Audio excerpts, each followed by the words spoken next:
यहाँ पे एक-एक करके खिलाड़ी गंवाते हुए रहे। दूसरी तरफ टोटल गेमिंग स्पोर्ट्स रुकने का नाम नहीं ले रही और एको को एलिमिनेट करके finally FIFA Max India Cup 2025 and the moment comes, the champions are here. អ្នកទាំងអស់គ្នាធ្លាប់មានអារម្មណ៍តូចចិត្តទេពេលឃើញកីឡាករប្រទេសជិតខាងដូចជាថៃវៀតណាមឬឥណ្ឌូនេស៊ីគេបានឡើងឆាកធំៗមានភ្លើងពណ៌មានអ្នកគាំទ្ររាប់ពាន់អ្នកស្រែកហៅឈ្មោះគេឯងាកមកមើលកីឡាករ Free Fire ស្រុកយើងវិញលេងខ្លាំងកម្រិតណាក៏ត្រឹមបាញ់រែងនៅក្នុងបន្ទប់ឬប្រកួតតាមហាងកាហ្វេតូចៗសួស្តីអ្នកនរគ្នាស្វាគមន៍មកកាន់ Channel Hailstorm ថ្ងៃនេះខ្ញុំមានប្រធានបទមួយនិយាយតាក់ទងជាមួយនឹងហេតុអ្វី Free Fire មិនមានការប្រកួត tournament ធំៗនៅប្រទេសកម្ពុជាបាទឥឡូវនេះយើងស្ថិតនៅក្នុងឆ្នាំ2026ទៅហើយវិស័យ e-sport ខ្មែរយើងរីកចម្រើនខ្លាំងណាស់តែហេតុអ្វី Free Fire នៅតែដើរយឺតជាងគេក្នុងការបង្កើតការប្រកួតជាផ្លូវការថ្ងៃនេះខ្ញុំនឹងវះកាត់រឿងនេះលម្អិតទាំងអស់គ្នាធានាថាចប់វីដេអូនេះអ្នកនឹងយកពីការពិតដែលនៅពីក្រោយដើម្បីយល់រឿងនេះយើងត្រូវយល់ពីក្រុមហ៊ុន Garena សិន Garena គឺជាក្រុមហ៊ុនរកស៊ីមិនមែនជាអង្គការសប្បុរសធម៌ទេរាល់ការបោះទុនរៀបចំប្រូលីកម្ដងគេត្រូវចំណាយលុយរាប់សែនដុល្លារទាំងថ្លៃឆាបុគ្គលិកប្រាក់រង្វាន់និងការផ្សព្វផ្សាយតើគេបានលុយមកវិញពីណាគឺបានមកពីការ top up ពេកទិញ skin និងពី sponsor ឥឡូវយើងប្រៀបធៀបឥណ្ឌូនេស៊ីមានប្រជាជនជាង280លាននាក់ថៃមានជិត70លាននាក់ចំណែកកម្ពុជាយើងមានត្រឹមជាង17លាននាក់ប៉ុណ្ណោះទោះបីជាអត្រាអ្នកលេង Free Fire នៅខ្មែរយើងច្រើនតែទំហំនៃការចំណាយទៅលើហ្គេមគឺនៅមានកម្រិតបើធៀបនឹងគេដូច្នេះក្នុងនាមជាក្រុមហ៊ុនគេតែងតែផ្ដល់អាទិភាពទៅលើទីផ្សារណាដែលធំនិងអាចរកប្រាក់ចំណេញត្រឡប់មកវិញបានលឿននិងច្រើនជាងនេះជាការពិតដ៏ជូរចត់ទី1ដែលយើងត្រូវទទួលស្គាល់ចូលដល់មូលហេតុទី2គឺការដណ្ដើមចំណាយទីផ្សារ sponsor បងប្អូនសាកគិតមើលបើសិនជាបងប្អូនជាក្រុមហ៊ុនភេសជ្ជៈមួយហើយចង់ចំណាយលុយ$10,000 sponsor ការប្រកួតហ្គេមតើបងប្អូនរើសហ្គេមមួយណា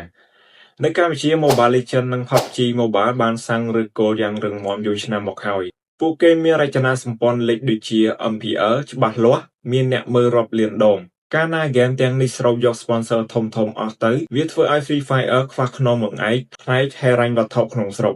ការប្រកួតធំមួយកើតឡើងបានលុះត្រាតែក្រុមហ៊ុនក្នុងស្រុកហ៊ានចេញមុខទម្លាក់លុយឧបត្ថម្ភពេលដែល sponsor មើលឃើញថា Free Fire អត់ទាន់មានទម្រង់ការប្រកួតច្បាស់លាស់គេក៏រាយរែកក្នុងការវិនិយោគមូលហេតុទី3ដែលសំខាន់មិនចាញ់គ្នាគឺកង្វះអ្នករៀបចំនិងរចនាសម្ព័ន្ធក្រុមនៅប្រទេសគេមានក្រុមហ៊ុនរៀបចំការប្រកួត Tournament Organizer ដែលសហការផ្ទាល់ជាមួយ Garena ឯស្រុកយើងកម្រមានក្រុមហ៊ុនណាហ៊ានយកអាជ្ញាប័ណ្ណ license ពី Garena មកធ្វើណាស់ព្រោះខ្លាចខាតម្យ៉ាងទៀតសូមក្រឡេកមើលក្លឹប e-sport ធំៗនៅខ្មែរភាគច្រើនពួកគេបង្កើតតែក្រុម MLBB ឬ PUBG ទេហេតុអ្វីព្រោះកីឡាករហ្គេមទាំងនោះមានប្រាក់ខែនិងមានការប្រកួតច្បាស់លាស់ចំណែកកីឡាករ Free Fire យើងភាគច្រើនលេងទម្រង់ជាក្រុមមិត្តភ័ក្តិឬត្រកូលនៅឡើយមិនទាន់មានលក្ខណៈជាកីឡាករអាជីព Professional Player ដែលមានប្រាក់ខែមានគ្រូបង្វឹកនិងអ្នកវិភាគត្រឹមត្រូវនោះទេពេលដែល ecosystem យើងខ្សោយក្រុមហ៊ុន Garena ក៏មិនហ៊ានប្រថុយមកបើកលេខដែរទោះបីជាខ្ញុំនិយាយមកនេះសុទ្ធតែជារឿងរៀងពិបាកទទួលយកបន្តិចមែនតែវាមិនមែនមានន័យថា Free Fire ខ្មែរគ្មានសង្ឃឹមនោះទេក្នុងនាមជាអ្នកគាំទ្រ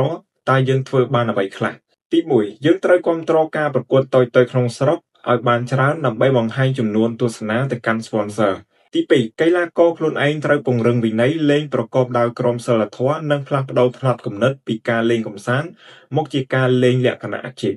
ទី3 content creator ដូចជាខ្ញុំនិងអ្នកផ្សេងទៀតត្រូវរួមគ្នាផលិតវីដេអូដែលមានប្រយោជន៍ដើម្បីជំរុញទំហំទីផ្សារហ្គេមនេះឲ្យកាន់តែធំចឹងសរុបមកអ្វីៗគ្រប់យ៉ាងត្រូវការពេលវេលានិងសហការពីគ្រប់ភាគីទាំងអ្នកលេងក្រុមហ៊ុនក្នុងស្រុកនិង Garena ផ្ទាល់ខ្ញុំជឿថាកម្ពុជាមានកីឡាករ Free Fire ខ្លាំងមិនចាញ់ប្រទេសជិតខាងទេសំខាន់គឺយើងកំពុងរងចាំឱកាសប៉ុណ្ណោះចូលបងប្អូនទាំងអស់គ្នាវិញយល់ស្របជាមួយការវិភាគរបស់ខ្ញុំទេឬបងប្អូនគិតថាមានមូលហេតុផ្សេងទៀតសូមជួយ comment ប្រាប់ខ្ញុំនៅខាងក្រោមនេះទាំងអស់គ្នាកុំភ្លេចចុច like subscribe channel របស់ខ្ញុំផងបាទដើម្បីទទួលបានវីដេអូថ្មីៗជារៀងរាល់ថ្ងៃបាទសូមជម្រាបលាអ្នកនរគ្នាជួបគ្នានៅវីដេអូក្រោយ